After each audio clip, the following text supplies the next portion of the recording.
Welcome everybody this week to the Nitty Gritty. We have the world famous Richie Norton with us today. Yes. Who lives in Hawaii and is vacationing in Park City. Mm-hmm. That's still not adding up to me. I don't understand. Someone who chooses to be in the snow. Yeah, right. when they live No, in like the greatest vacation spot in the world. It's all just water, you know, and That's like true. That's so true. That's true. I get So, that. that's right. Richie, there's so much fun stuff to talk about today. Before we jump in, though, I don't know, where did you grow up? I know a lot about your journey as the last X amount of years, but I don't know much about like where you grew up. I wanted to say something like really weird and far away, you know. That'd have been cool, but Like Des Moines. yeah. No, born and raised in San Diego. Oh, you were? Yeah. Okay, cool. Yeah.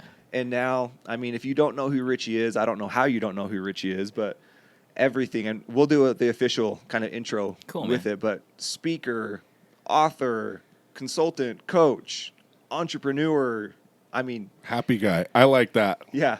I like on the website. Blog, author, speaker, advisor, and then in orange, happy guy. Yeah. Just And making he is it a up. happy I'm just guy. making it up as I go, I love you know. Yeah. Yeah. I mean, growing up, did you live an entrepreneur life? Like, were your parents entrepreneurs? I mean, is that something that's always been inside of you?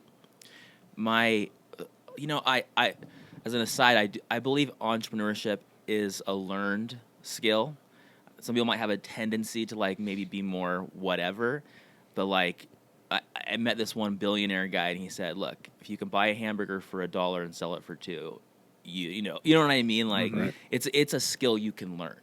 But my dad and my grandpa, my great grandpa, they were all entrepreneurs. So it was always around me. Like, what do you want to be when you grow up? The word on my lips wasn't entrepreneur. It was, I'm just going to, I don't know, start a company, like do whatever, you know? Yeah. But I remember one time when I was a teenager, maybe 16, I told my dad I wanted to get a job. And he's like, you don't want a job. Wow. I was Wow. like, hashtag worst dad ever. But see, but there weren't hashtags then, you know, so I couldn't actually say that. Then it was just a pound sign, you know. No, but what he's like, no, you don't want to get a job. He's like, your job is get good grades in school. You're never gonna be a kid again. This is like your only chance your whole life. You're gonna be working your whole life. And I said, yeah, but I want money, man. Like, what am I gonna do? And he was so specific. He said, go to El Centro. El Centro is a big like farming town, and ask the watermelon farmers if you can buy their irregular sized watermelons that they couldn't sell to the stores. What? That's what your dad told So he you? told me. Oh my gosh. And so I went there with my brother. We took the family minivan, took out the seats in the back, filled up this van with watermelons. This is around the end of August, early July. So 4th of July is coming up. And it was low riding. Like, it was so heavy. This thing was hitting, every bump that we on the road. And then I called, like, all my friends' parents. I said, I got all these watermelons. They're weirdly shaped, but they're cheaper than the grocery store, and they're just as good. They probably felt bad for me, but we sold all the watermelons on the 4th of July and made more money in one day than we would have made working minimum wage as a kid the entire summer. One Unreal. day. Talk about a lesson learned. And so it was like... Did your dad just have that like loaded up for years? Like as soon as He's my like kid's waiting. old enough, He's like I got the job. waiting for this moment. Not avocados, not eggs, watermelons. Yeah. Right? I mean, the specific crop even. Like that's wild.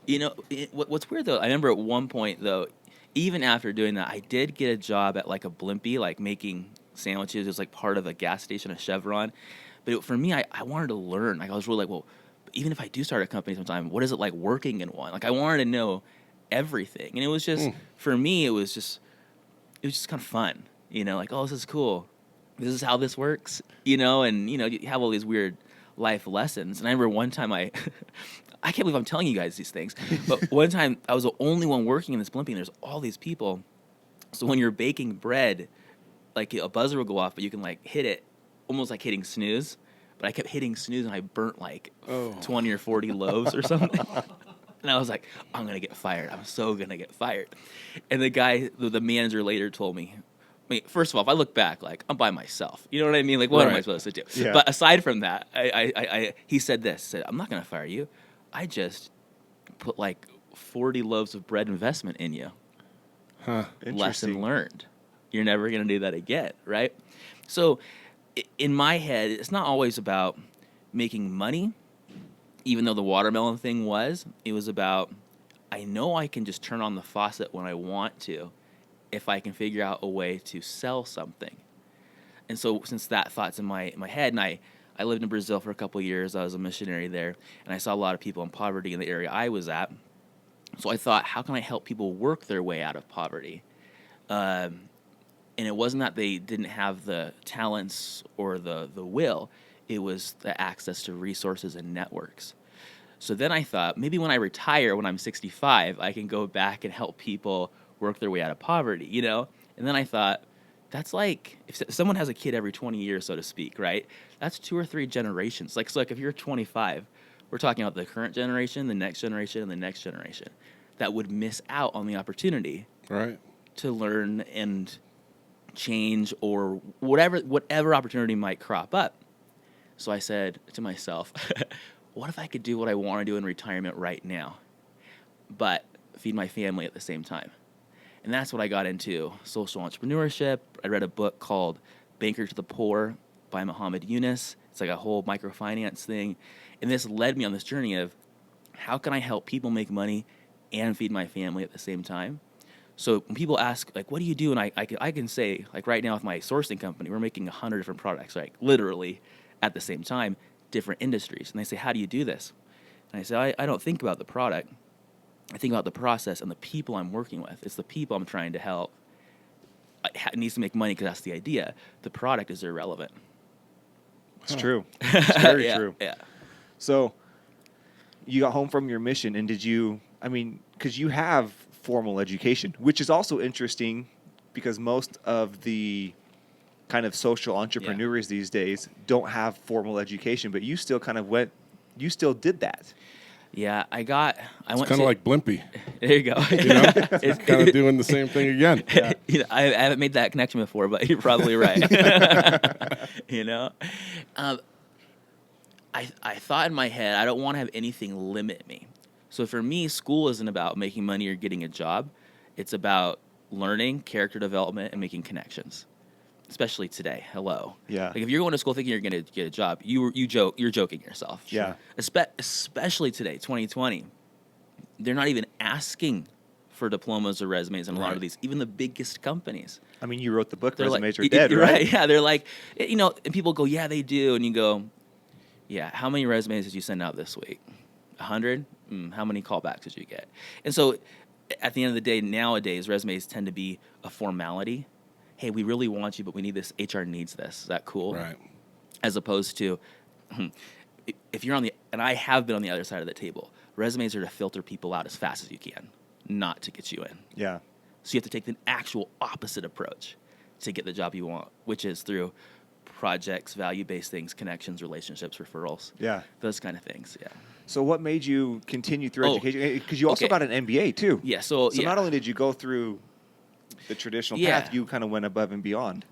I did an MBA because I didn't want it was for those reasons I just mentioned. Yeah. But I didn't want, there's that term like mano kind of thing, you know? I didn't want to be in a situation where someone wouldn't take me seriously if I didn't have it. I didn't want to miss out on, I didn't want to have anything preventing me from doing the work I wanted to do. Okay. So, unfortunately, having that piece of paper is important to the world. And the paper is nothing to me, but it is to them. Yeah. The education's incredibly important to me. The connections I made, the things I learned, all super valuable. But I did an executive MBA, which means they bring in their top teachers, extremely expensive, and I'm sitting there with like American Express executives. Well, and it wasn't just like any MBA program. It was like the #1 international MBA program. Yeah. You know, like it wasn't just it is. anything. Yeah, and it was, and I was the youngest or maybe the second youngest one in there.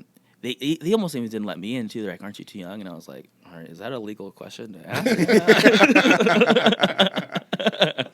Touche.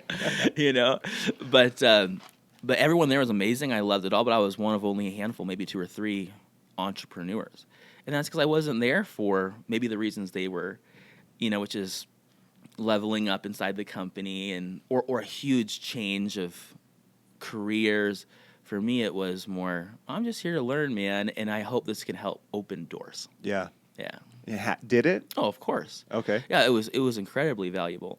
Now, there's the other side. People are super hard on MBAs and like it hurts you, it ruins you, it changes the way you think in a negative way and all these things. I think you assign meaning to what you do. You're either an idiot or you're not. The MBA is only going to make you more of an idiot or not. It's just going to expose more of what you are, right? And but there's something to say about going for what you want. It frustrates me when people go into a school thinking it's going to get them something that it's not, and when the school's selling it as if it's going to get you something that they know, even statistically, that it won't. Yeah. So you said something, and you said it a lot, and you've talked about it just recently on your podcast too, where we assign meaning to stuff. And it's one of my favorite things you talk about. It's something I believe. So I had a coach, and she talked about it this way, to where we are meaning-making machines, and an event only has the meaning that we give it. Yes. And your life is kind of proof of that. I mean, if you look back, and we'll kind of touch on it a little bit, like anyone who's gone through a tenth of what you've gone through in some of your past experiences could easily assign a different meaning. The world is out to get me. God doesn't love me. There's no way I'm going to go through this. And one of those big things was with Gavin, your son, right? Which was kind of it's really important. It was 10 years last week that he passed away. Yes, thank you, yes. Talk a little bit about like what meaning you assigned, like what happened there, and like what did you guys kind of learn from that? So before my son passed away, my brother-in-law passed away at 21 in his sleep. And that was a huge wake-up call, right? Like what? Like you're supposed to like grow up and do things, and that wasn't true for him. And that helped us learn. It's funny because a lot of the lessons we learn are unintentional, and that as they happen, you have to decide, was this a positive experience for me or a negative experience for me? It's all negative, just to let you know. But how can I turn it into something positive, right? Yeah. So then my son passed away. He caught whooping cough. He was totally healthy little baby, just got this cough from somebody. And that, it's your son. You're supposed to be the protector, the one, the provider, the one that doesn't let this happen. Totally out of our control. And someone asked me, like, what did you learn from your brother-in-law passing away, from your son passing away? And, like, what do you learn? And I remember there was a time where my wife and I were, like, standing over his little bed, and we're just holding hands, and we're praying, and we're doing whatever we can. And we just told ourselves, we won't let this destroy our marriage. Because we knew that it could. Yeah. And it does, I think, in a lot of cases, more often than not. And it was because we said, we'll live better. Not that it made it any easier, but that thought, because we will try harder to live better because of our son, at least that's in our mind when things get crazy. At least you're aware of being more intentional with that, right? Yeah. So they took out all the little wires, and I held him for a second. My wife held him. I put my hand on his heart, and we sang him lullabies, and just waited for those last beats. And it's a surreal experience, because you're like, it happened, but it didn't happen. Did it happen? You know what I mean? It's just everything's a blur. And what you don't think about is you have to leave the hospital empty-handed, and this sweet, cool nurse, young, probably scared, she came in and said to my wife, can I hold the baby? And which gave us permission to be able to, kind of let go, and walk out. But when you let go and you move from one room to another, you're actually holding on tighter, than ever to that memory, that loss, that baby. But it's kind of a cool metaphor how people can come into our lives sometimes, and if we allow them to help us push through that. But even if you don't have that angel of a nurse helping you out with what you got to do next, it really is the thought, what will I do next? And it's really hard when people say to someone who's gone through grief, oh, just move on. Because there's no moving on. Like it's like if your life is a bunch of building blocks, this is one of them, and it's probably a major one of them, and it's not going away, even over time. So in my mind, I say it's not about moving on, it's about moving forward. It's about building on top of that. It's also, it's about letting yourself go through the grief, go through the hardship, feeling it, and it's okay to feel like junk. When you feel good, you also feel guilty for feeling good because something bad just happened. It's okay to feel that too, and not punish yourself. Yeah. It's all these things. So I've learned a lot, and one of the things I like to share is it's a tunnel, not a cave, right? Like, keep walking. If you stop walking, it becomes almost like a self-imposed tunnel. But yeah, so that happened, and someone asked me, like, what did you learn? And I learned what I call Gavin's Law, because both my brother-in-law and my son were named Gavin, and that's live to start to live. And to me, that means you live to start those ideas that are pressing on your mind, and then you really will start living. Because even in this room, we all have these ideas, but we're doing nothing about them for one reason or another. Fear, we don't think we're ready, we're procrastinating, we're prideful, we're scared people will think of us if we do it or if we mess up. So when people say I have no purpose, I have no meaning, I'm walking around like the living dead, I'm like, yeah, but you have ideas. Just act on one of them, and even if it doesn't work out, you'll feel alive. And even if it doesn't work out, it'd be better to know that it doesn't work out now than 40 years of waiting. Yeah. Right? For sure. And some people, ironically, are scared to start because they know that if it fails, they actually will lose that hope that's keeping them through to the next 40 years. Yeah. It's a hard fall, though, when you're 65 and you had all these dreams. Right. And all of a sudden, none of them are going to be able to work out. Yeah. Because you don't have the time, the education, the experience, the money that you thought you needed to get there. Better to start right now. And you don't know if you're going to live tomorrow, right? So there's that too, It's a crazy perspective to kind of take on life in general. It's a lot to wrap your head around in like one long sentence like I just gave you. So. Well, again, it's kind of you're repeating kind of what you thought of on your mission. Mm-hmm. Yes. Why do I have to wait till I'm 65 to help these people? I can just do it right now. That's right. And it seems like some of these experiences, it's just kind of reaffirming that you're every right. time. You're right. It's a good point. It's the only thing that, now look, I know some people have their time taken from them because they're trapped in some kind of situation. But for the majority of people in the free world, it is the great equalizer. Right. We have all the same number of minutes, hours, and days. So true. Huh.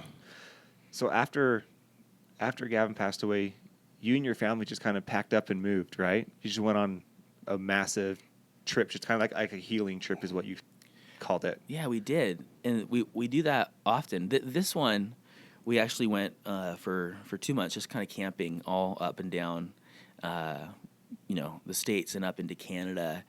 But the one you're referring to, too, is like later, we had, it's crazy. My long story short, we met this nice lady, single mom who needed help with her kids.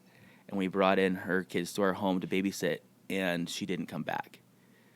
There's more details, but that's basically what happened. And that was pretty soon after. Yeah, so this is right after. So the timeline goes like this. I finished. So when Gavin passed away, that's when I decided to go do the MBA thing. Oh, okay. Then after I finished the MBA is when we had the kids. Okay. So we had 1-year-old twins and a 7-year-old. So boy-girl twins and a 7-year-old girl. And CPS came to our house to take them. And we said, what are you going to do with them? And they said, well, nobody wants 3 kids. And nobody can take 3 kids. There's nowhere to put them. We're just going to keep them in our office until we figure it out and split them up. My wife and I just looked at each other like, no, we'll take them. Like, we'll take them. And like, well, you're not foster parents and you can't get paid. And we're like, well, what can you do? And they said, well, since they're already in your care, since you put them in your care, we can call it kinship placement. So all of a sudden, overnight, we have 3 more kids. So this was all within a week span or less. So we went from 4 kids to 3 kids to 6 kids. And had them for 2 years. We were going to adopt them. Wonderful, wonderful, wonderful experience. Loved them so much. My wife brought them back to health, physically, emotionally, mentally, all the things. And the bio mom ended up getting them back at some point, which was wonderful in some ways and horrifying, obviously, right, in other ways. And that's when we were just like, we're out of here. Like, we have to huddle up as a family. Because losing, for anyone who's had foster kids, losing them especially if you were hoping to adopt them. And in any situation, whether you're adopting or not, it is like losing a child. But in some ways worse, because there's a finality to losing a son. Yeah. There's no finality to this. You don't know where they are. There. Are they okay? Mm-hmm. Right? It's horrifying. On the way to the airport, my wife was going to go ahead of us to New York, and then we were going to follow her. She's going to go to some conference or something, and whatever. She stopped being able to, like, speak. Like, this is in the car, like, literally stuttering. She couldn't remember or at least say our names. She had a stroke. And we get to the hospital. They're like, yeah, it looks like a stroke, but we can't see anything. And, like, we were there for a couple days, and then they released us and said, good luck, it might happen again. And I told my wife, I'm like, we're not going anywhere. Like, we're going to go just hang out, And she's like, oh, no. If I go home and lay on the bed, I'm never getting back up again. Like, So she was so brave. And I gave her, she was getting on the airplane. I couldn't stop her. She's getting on an airplane, and I gave her this note that says, hey, if I forget my name, call this number or whatever. And then I realized she would forget to give them the note, So bad. Don't tell her I said that. No. So then we followed up, met in New York. But, yeah, we ended up on the road for 6 months. Zigzagging, no idea where we were going to stay at night, just random, just for fun. And what's interesting is you think that road trips are fun, and they are, but you bring your stuff with you, right? So it was actually an interesting way to, like, get stuff out, process and, like, all the stuff that had happened, but also huddle up, and it's like a slinky, right? You're just going in and out and in and out and in and out. But yeah, we did this road trip, and it was super, super good for our family. And one of the takeaways from that is, like, people go, well, I can't do that. And I'm like, I know you actually can't if you have a job where they require you to be in a certain location at a certain time every day. And so we had prepared for just life, because we want our life to be as free as possible, which today meant, can I work from my cell phone, right? Yeah. Or if I do have a physical location, I do something, can I have someone else covering that? Like, whatever. At the end of the day, now work is a choice, and so if you don't like your situation, I'm telling whoever's listening is you can change it. That's your choice. Yeah. And people don't think it is, but it is, right? But that was cool. People are like, well, you must have had all this money to do it and all this. No, every dime we spent on the road, we made on the road, working from my cell phone. Right. So if your cash flow isn't tied to a seat, So what kind of stuff were you doing? Like, work-wise, like you and your wife, what kind of things were you doing? So in this instance, things like that. That's a great question. Coaching over the phone, consulting over the phone, online courses, online. My product company where we develop products for people these things are mostly made in China, so it's not like I'm going to be over there. You know what I mean? So that's all from the phone. Cantaloupes. Like, yeah. Sold irregular cantaloupes. we grab some cantaloupe somewhere. Workshops here and there. And so people go, oh, does it have to be some personality or some, like, digital business or some social media thing? No. You just if you go to the office and you're working on the internet, you don't have to be in the office. For sure. And I think studies are even showing that when you're in the office, you actually get less done because people are Bob's tapping you on the shoulder. You know what I mean? Yeah. And so if you think about it, people that work on the internet 9 to 5, they're also getting more work done at home after they put the kids to bed, whether they're getting paid for it or not. Yeah. Well, isn't there that new rural program here in Utah? I think Spencer Cox talked about it, where they've moved a lot of the call center type jobs for the government to rural households. Uh-huh. Wow, that's really cool. And they just work out of their house. Yeah. So they can be in the middle of nowhere where normally you couldn't make any money. But, I mean, it's totally true. They said they're more productive at home than they are sitting here. Productivity is increasing when you're, like, alone doing it yourself. And you go, yeah, what are the kids jumping on you, this and that? Sure, you figure that out. You know? Right. You got nap time. Yeah, and it's not like you're not working from your phone when you go home anyways, say, any job that you have. It's so true. So then people go, well, I can't. Well, I get it. If you're an employee of someone, maybe you can't. But you can always ask, is there a way I can work from home once a week and then work your way into it? Is there a way I can be a consultant? You guys can stop paying my taxes and insurance. I'll pay them on my own. That's how I started, actually. Oh, really? Mm-hmm. So that was my next question, was what was, like, your first gig, or if you will? Well, this isn't necessarily my first gig, but as far as consulting goes, I went to work for the revenue generating arm of a university. And there was a hiring freeze because this is during that 2007, 2008, 2000, or even earlier, but whatever, crazy stuff was happening. Right. There was a hiring freeze. It might have been early, maybe 2005 or 6. Whatever. Who cares? Nobody cares. Okay, so that's for me. That's for me. But they said, we want to hire you, but we can't because there's a hiring freeze. But the guy was so cool. He's like, but we can do it on these 6-month contracts. See, most people would be scared to do that, right? Yeah. I was like, sounds like awesome to me. We'll do it on these 6-month contracts. We can renew it if you're doing a good job. But you have to look like you're not an employee, which means I want you to get other clients. You do not have a desk in here. Interesting. You have to have your own cell phone, your own insurance, pay your own taxes. And I was like, this sounds like a dream. It's like you willed it to happen. So, yeah, right? So I was forced into that. And by getting other clients, so I ended up doing that every 6 months for 3 years. There was actually 2 other people that did it. I was the only one that ended up keep going. I don't know what happened to the other guys. But it worked out, helped me build a book of business of consulting and whatever else, and dabble in all kinds of other things. So a lot of people say you have to be what do they call it? They say master of one, master of none, or they whatever, all those weird. Yeah. Right. No, that's not what they say. If you're a jack of all trades, you're a master of none, or something Jack of all that. trades. Okay, Yeah. I'm the one that says if you're a master of one, you're a master of none. Because jack of all trades, and they're saying that's a bad thing. Yeah. Well, yeah. What if that one thing goes away? Right. Yeah. So I'm a fan of being a master of many. So while I'm building up one thing, I have something else that I'm working on too. And I don't think of it as like, oh, it's taking away time or it's this or that. I say it can't take away from this thing, but I do have excess time. Yeah. You know what I mean? It's like, you can't watch Netflix. Sure you can. Just work while you're watching Netflix, do whatever. It's all about efficiency, right? Like focused time and focused effort. Yeah, and for me, so you'll see the progression. When I wrote The Power of Starting Something Stupid, which is in like 10 different languages, got endorsed by cool people like Steve Forbes and Covey, Brene Brown, like they blew it up. Yeah. Okay?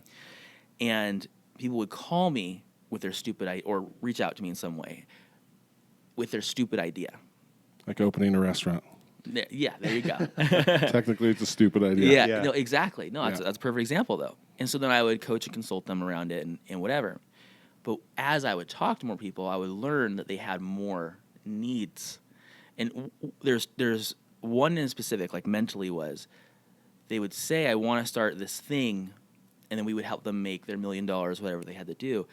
But that wasn't the thing they actually wanted. They thought that thing they would do would get them something else, meaning I want to start a business so I can be free and have time with my family and travel the world. Okay. So when they don't get that and they're busier than ever, right? It's just like, well, hold on, let's start over. Yeah. If the goal is to be free and have time with your family and travel, that's not everyone's goal, but if that is your goal, why don't we start there? Go on the road, and we'll build a business model around it. So immediately your 5-year, 10-year plan is realized in the now. Yeah. But then there's other services I started providing because I realized coaching, consulting was cool, but I didn't have enough time, so I started doing online courses in specific niches. Everything from being a guest on podcasts to how to write a book to how to get a great idea, how to start a business, how to scale it. Like, just started building things out for people.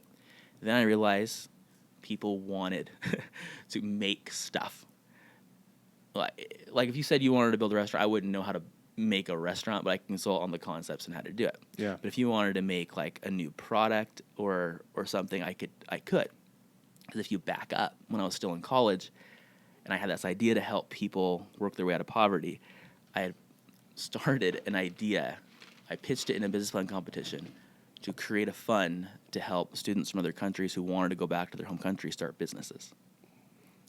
The plan failed. They told me I didn't know what I was talking about, and I was too young. I didn't know what I was doing, and I was like, "Yeah, I probably don't, but who cares, And then one professor is like, "Look, there's this girl who won the business plan competition years earlier in Mongolia. You should start a business with her." So I did. So I started a cashmere company in Mongolia. I went there. There was no McDonald's anywhere in the country. Like, it was wild. One of the coolest places and the nicest, wonderful people in the world. But that led into helping more people all over the Asia-Pacific Rim starting businesses, which eventually turned into what I proposed, a center for entrepreneurship that is now up and running at BYU Hawaii. And now it has people in there that are running it full time and are paid a salary. And it's all just an idea. And if you don't know how to do it, you throw it out there. And they go, you need a mentor. Yeah, but if you throw it out there, you don't know how and people like it, the mentors come to you. This is how magic happens. You know what I mean? So that's why now I'm making physical products, everything from really cool vlogging tools for, camera people. We're making tons of yoga pants. It's bizarre. We print tons of books. We make tiny homes and pools and just all kinds of weird stuff. Wow. What I'm trying to say is I'm doing all these things, but in my head, it's all the same thing. You have an idea. Let's make it happen. I don't care what it is. That's awesome. Well, hence the name, just product. I mean, that Yeah. covers it all. You're doing it all. Right? Well, I think you're actually working with some friends of ours, Todd and Sudi Bullock. Barbecue people. Yeah. You guys are barbecue people. I love barbecue, by the way. So I love them. No, they're amazing. Yes, we are working with them. Todd came and sang karaoke with me in China and stuff. I saw that trip. Oh, man. How much fun is Todd? Todd's He's the greatest. best. They're both the best. Yeah, it's so cool.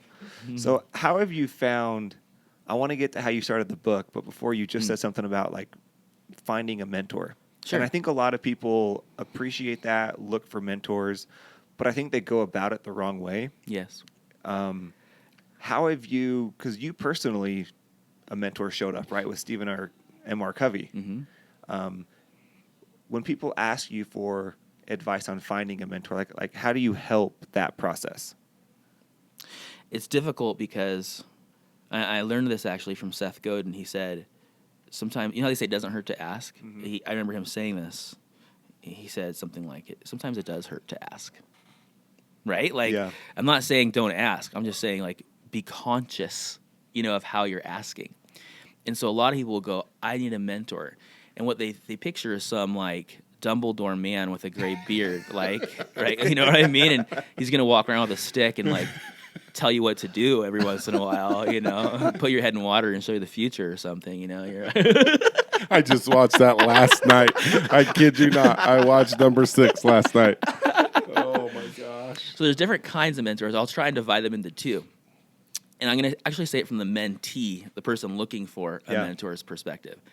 A lot of mentees, or they go around looking for a mentor, they do it all wrong because they're looking for a quick transaction, like buying bubble gum over the counter. You're like, this person's like a baller. Like, they've been working forever. People pay them hundreds of thousands of dollars to talk to them. Yeah. You know what I'm talking about? And I'm not saying you can't approach them. I'm saying you should. You should totally do it. But don't be a taker. Yeah. Don't ask to pick my brain. That's what zombies do. Isn't that, and that's like the most common thing, right? Hey, I want to get together and pick your brain. Hey, I know you get paid $10,000 to coach people, but can I take you out to lunch and you tell me everything so I don't have to pay you? Oh, and by the way, I know you'll feel bad, so you'll pay the lunch anyways. Like, this is an everyday occurrence, and people wonder why they can't find a mentor. That's raw, right? It's super real. Yeah. And so it's actually the other way around. The mentee should be adding value to the mentor first. Now, I'm not saying you can't have a mentor that kind of dives in every once in a while and gives you ideas. Sure. But if you want someone who's actually going to bring you or go with you to the next thing, this is very different than just getting a cool idea or a soundbite.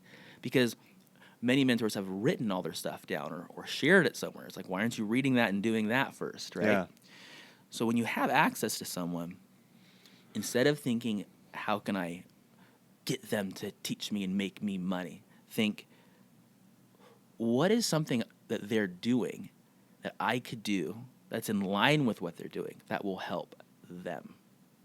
And this is complete opposite thinking. But if you look at anyone who has a real the opposite of transaction is transformational. Anyone that has a real transformational relationship with the mentor, that the mentee is the one teaching, coaching, helping, doing stuff for the mentor.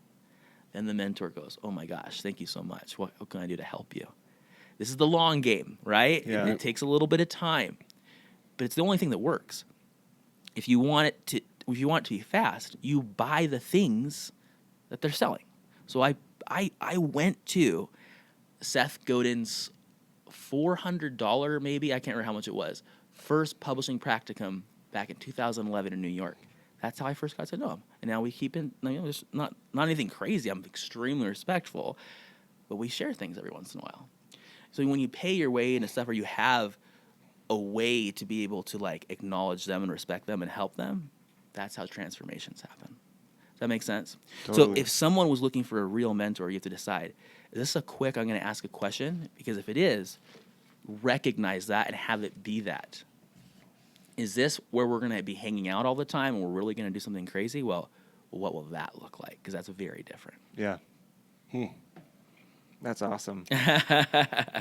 And I could tell you a story over and over and over and over and over and over and over of mentors that I have that I served them. And it wasn't even like, what's it called? There was no hidden agenda. Yeah. I wasn't doing it so that one day they could just drop knowledge on me, because it's not like that. It's not like that. Right. It's almost like, I'm just going to help them see what happens. That's what it's like. And so, like, if someone's wanting a mentor, but they can't think of a way to provide value for them because they may look at them and say, oh, they have everything, or they're so much farther along. Is it just you're looking at the wrong person? Or okay, some people are like, I don't need a mentor, right? And in a lot of ways, you don't. You just need to do stuff, and I promise you. Let's look at the music industry for a second. All these old rock stars are coming and talking to Billie Eilish right now. She did not ask them to do that, to be her mentor. She's very grateful, but they're riding her coattails. This, you be yourself and you do your thing. Right. People want to work with you in that way. yeah, that's awesome. Right. How did you come up with your idea to do a book? Your first book, The Power of Doing or Starting. Yeah. Starting or doing something Yeah, stupid. starting Something stupid. So one time I was putting on these conferences, and one of the speakers, her name's Sherry Dew, she was speaking and she was promoting one of her books, and she said, it was like a question, almost like a call to action. She said, how far will your influence go? This is the whole crowd. And it just in my head, it was like, oh, you need to write a book. You know what I mean? Like that, you just need to share something. And this was, I was in my mid-20s when this happened, and it took me like, I think 6 years later until the book actually came out. But that was when the seed was planted in my head. You know what I mean? And so that's another side note. I'm planning on stuff I'm doing in 2020 was stuff I planned for in 2019, and on and on and on and on and on. Yeah. Like, whatever I'm planning for now is for 2021 and 2022, because these things take time. At least big things do. Yeah. You have to make money, so you do whatever you can. So, that's where it came, and it evolved from like, should it be like a thing for teenagers on how to like, I don't know, be a leader or like, whatever, and then eventually evolved into the power of starting something stupid. Writing a book is horrible. It is like one of the worst things you'll ever do in your entire life. It is brutal. Like, you feel like your hands are bleeding, and you'll write it, and then you'll be like, "This is so good." And I show it to my wife. She'll be like, "What are you even saying? Like, this makes no sense." And so she'd rewrite it. She wrote it with me, right? She's the co-author on it, but it's hard. But if you can get it out, it's one of those things you can point to and go, "That changed my life." Not only because I learned from it, because other people are learning from it. It's like the fanciest business card you could ever have. For sure. That's very interesting. Yeah. Fanciest business card you could ever have. I have never thought of a book like that. So, and it's Wow. fantastic. If you're listening and haven't read it, check it out. Just odds are I finished your book yesterday. Oh, no way. And Thanks, it is man. That's cool. Awesome. I'm really glad this worked out through this podcast, too. Yeah. This is an example of, like, adding value to someone. And, like, here we are. Now we'll be BFFs, this, you're living what we're talking about right now. Yeah. It's very true. Yeah. It's very cool. Yeah. Plus, we have a place to sleep when we go surfing. There you go.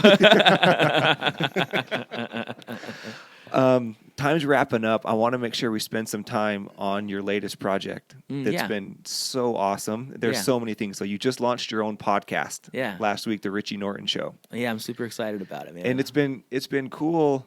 I followed you for a little while, but really closely for the last couple of months on kind of what you're doing on social media and He stuff. hasn't talked about you at all. At all.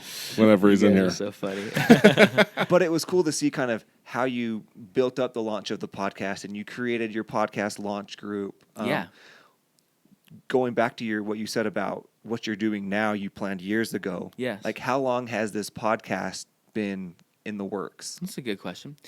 So I've been on like as a guest like over 400 different podcasts. Like I just have. Wow. And since 2011, I think This is obviously your favorite. this is number one. You're the 300th person to say that in the podcast. Yeah, this might be only one or two, maybe three I've done with two. There we co-hosting go. for, which is pretty cool. It's a combined cool. weight of, for those that aren't, 600 pounds. Yeah, right? Those who can't see, Andrew's there's 180. a third dude in here too, and he's awesome. Yeah. He's creeping in the corner. he's He's like, I'm listening in. soon to be bathroom. He's in the closet. I don't even know what I was talking about anymore, but Yeah, I did, like when the podcast started. No, so I had the idea. I was just honestly, I was a couple things. I was super scared of the technology because it can get complicated. It's easier now today than it was way back then, but still, I was super scared of it. I also didn't want to get tied down, like I have to do it every week. And I also was super scared of scheduling stuff. It's like, what if I have to schedule something a month from now and I'm not available again, and I'm gonna make them feel bad? It was all these things. These are my own insecurities. We get along great, right? I mean, really. This is not gonna help me. So I focus on guesting, which is cool because if you want to reach 1 million people, it takes time. If you're a podcaster, yeah. But if I could be on 10 big shows that have 100,000 person reach, I could hit 1 million people, quote unquote, overnight. Yeah. Where did that goal come from? The 1 million people. It's just good numbers. I mean, that's it. But that's what you were thinking about when you started the podcast idea. You're like, I got to reach 1 million people through podcasting. When I first started podcasting, I didn't know what it was. I just saw that someone else was doing it. Like they did a blog post and they said I was on all these podcasts for promote my book, and I was like, what's a podcast? Right? And so I started tweeting these people that they did, and I say, hey, I'll send you a free copy of my book if I can be on. If I can't, no worries, no big deal, whatever. And a few reached out and said yeah, and then I got on them, and they just so happened to be some bigger ones. But this is back in the day still too, right? Yeah.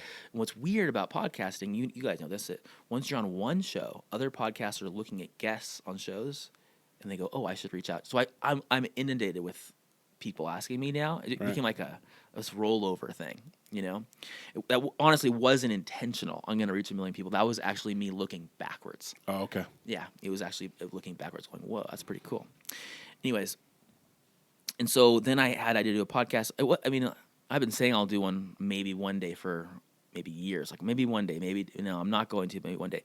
But then last year, I had someone make me some artwork. And I posted, I'm going to start a podcast. But I didn't say when. I said I was going to. Yeah. You didn't commit yourself to anything. And then fast forward a year later, like I was saying, I finally did. Yeah. But during that incubation period, I was learning and understanding and trying to figure out how I could get rid of all those concerns that I had and how I could do this. And, here we are. Wow.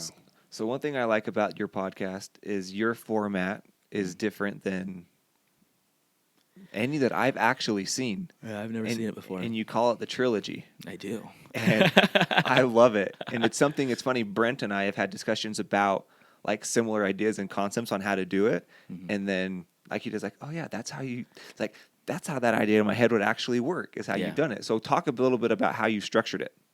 So what I do is it's 3 parts. I do an interview, I do what I call an aftercast, and then I do a solo cast. And the way it works is when you do a training or an online course, it usually has something like that. You do a really cool, study, share, interesting piece, and then you explain a little bit more on how to do it, and then a little bit more on how to do it. So this is the stuff people sell. And I thought, I'll just do that for free, but using the topics of my guests, which helps them get more love, helps me create more content, and helps the listener, if they choose, they don't have to do it, go deeper. So strategies in the head, tactics are in the hands. That's a thing, right? So I'll do the interview with the person, which will be great. And then I'll say, okay, here's what I learned in that. Here's how I'm applying it. Here's how you might consider applying it too. That's what I call the aftercast. And then the solo cast is me just kind of riffing on the topic about my own specific content, methods, strategies based on what I know my listeners really do need and want, so they can just run with it. That's awesome. And so you take one concept and you've now just kind of gone deeper and deeper and deeper. And like you said, that's what a lot of people create their businesses around with like online coaching models, right? And you just like, I'm Yes. I'm just gonna give you guys all of this stuff for free via the podcast. You know, and I went back and forth, like, should I do that at all? Will people even listen to it? People even want to listen to me talking about myself, right? You know, I don't know. And then also, when do I release them? Like Monday, Wednesday, Friday or something? And finally, I was just like, I don't know. I was talking to somebody. He's like, no, man, just have them binge it, like, you know, like Netflix or whatever. I'm like, yeah, if you want to move on, you might as well just listen to it, right? So I just dropped them all on Tuesday, all 3. And, you know, if you listen to it, you listen to it. If you don't, you don't. Whatever. Wow. It's there for you. Do you record all of them pretty close together, or do you take a day to kind of chew on it? And then that's a good question. It depends. But what I try to do is I'll do the interview, take a breather, and if it's really a cool day and I have some time, I will then do, the aftercast and the solo cast. But sometimes I will wait a little longer, listen to it again. You know what I mean? And then do it. Yeah. Wow. And you've had some cool guests already you've released, and you've talked about kind of who's coming. Yeah, man. How have you decided on the guests? I mean, are you trying to pick topics that guest is going to talk about, or is it more, this is a really cool person that I think everyone's just going to enjoy? When I was a teenager, I was in a punk rock band. And I was a guitar singer guy. Yes. And we actually got offered a 5-year contract. And this is Southern California. This is when it was, the whole garage band was a thing, you know, but I ended up, going on a mission and all these kinds of things. But so I think of the podcast in seasons, to me, I think of it as an album. So I'm thinking of 12 songs and where they're going to fit to make the greatest experience or flow. So I needed to have a good mix of different people, but on certain topics, so that I think somehow they build on top of each other, at least loosely. Yeah. You have a crazy brain, man. It's awesome. It's crazy that's just a simple, normal thought for him. Yeah. Oh my gosh. I would love to spend a few minutes in there. You guys are so funny. If I take you guys out to lunch, yeah. Could I, no, just kidding. You've earned your lunch. Can I pick your brain? Yeah. Oh my gosh. Should I spend some time in your brain? You guys are so funny. Oh man, the album thing is really cool. I mean, who would ever think like that? Such a cool So you'll comparison. see that I started off with my own intro, but I didn't call it an intro because I didn't want it to be an intro. I wanted it to be, it's an actual podcast. It's Gavin's Law. And it's good. Yeah. Yeah. But I have to have that to lead up to who I am and what I'm doing and why you should care. Yeah. But also, who cares about what do I care? So it has to have good content. Yeah. Right? I bet a lot of people care about. Yeah. Oh, thank you. I'm gonna care more now. You. Holy crap! I appreciate that. And then I came in with a lot of these are relationships I've cultivated over time. So it's not just some crazy person I asked nowhere, or I would ask maybe someone for a referral. I'm playing the game like we've been talking about. Right. But I got Gretchen Rubin on happiness. She's the guru on happiness. I got Covey on trust, right? And then, I said how to make money as an artist, being a creative and things like that with Jeff Goings. To me, those actually fit together. The purpose of being for sure, all the way back with Gavin's Law, the purpose of being happy, and then trusting how this whole situation works, and then how to make money actually doing these things. I know I'm thinking like that, and other people aren't, but I'm hoping subconsciously if they go in order. Now, they can go back, they can do it, separately. They're all evergreen, but I'm hoping that it'll somehow take them through a process. We need a love song. We need a marriage counselor, right? A therapist of some kind. That's true. Teach you have more spark in your marriage. That's true, man. A ballad. That'll be the ballad. That's cool. What has been the thing that kind of surprised you about the podcast? Whether something you learned that you weren't expecting to learn, or something that was harder than you thought it was going to be? It's easier than I thought. Okay, but that's because I've been asking a lot of people and asking for help. You know what I mean? So to kind of cut through all the noise, but I've also been super surprised that people actually listen to it. I know that might sound strange because you guys are podcasters, but when you make a video that's an hour long, nobody watches it. Yep. And I had someone message me, hey, one of my solo casts on how to trust yourself is 15 minutes long. And she messages on Facebook. It might have been whatever. She says, I know it was only 15 minutes long, but I was taking notes and I listened to it twice. And I was like, what? Who does that? Right? Because it's a different format. So 15 minutes is short. Yeah. It's very short. Super short for podcasting, but extremely long. Yeah. For Facebook, YouTube, whatever. Yeah.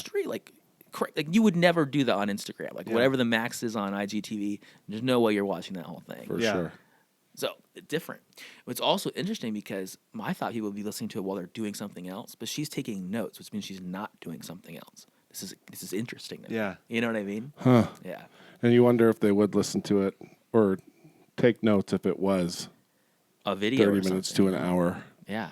You know, like that's interesting because I always am doing something else when I listen to a podcast, Yeah. but I'm doing things that take Same. zero. It's like prepping No. meat this morning. Exactly. You're in I don't cruise have control. to think about Exactly. that. Of course. And so it's a perfect time to do it. But yeah. No, but it is a rare platform that is working, right? Yeah. And it's awesome. Well, People you love it. kind of look at it like the quick version, you know, if a YouTube video is to a movie, Right. a podcast would be to an audiobook.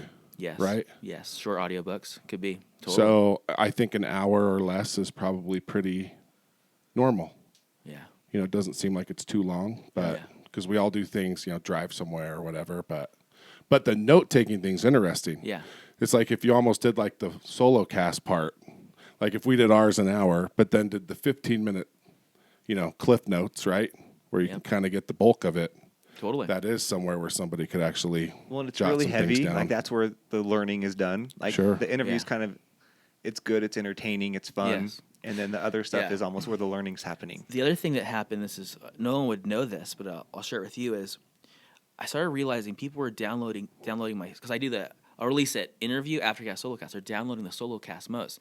Now I was wise in making sure they were evergreen, so you didn't have to listen to them all to have it make sense. Yeah. When you say evergreen, Evergreen, I mean it can live alone by itself. As Okay. if it's just you don't need all three to make it make high sense. school, Welcome Yeah, to yeah, the yeah, world. yeah, yeah. 1.9 in high Welcome school. to the world. No, you're good, Okay, you're good, you're good. evergreen. No, it is. I thought that was a tree. It's a weird but, term. Okay.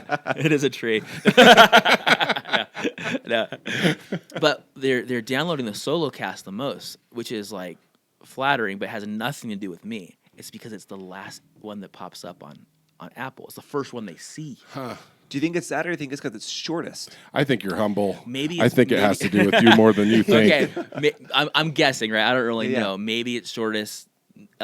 Maybe I'm being humble. I don't know about that. That's what it but, is. But Go like, ahead. but honestly, like if that's the first one you see, won't that be the first one you click? I don't know. Yeah. I No. really don't know. No. You don't think so? No, because I've been with you for 40 minutes, and I would love to take, let's say we take the topic of happiness, Yeah. run it through Richie's brain, and Yeah. then see what comes out on the other side. Yeah. That would be Well, interesting that's to nice me. of you. You know what I mean? That's sure. nice of you. 'Cause Which is what it just is. the way you Yeah. view the world and kind of like that's why I think your podcast will be so. I just subscribed, by the way. I haven't Thank listened you. to It it yet. means the world. But to have these people come on and give you a new topic, like you're getting material every week. Yeah. You get to kind of do the Norton treatment too. yeah. And then kind of hear what happens, and in a small, Right. 15 minutes. That's So nice of that you. doesn't surprise me. I would go. Yeah.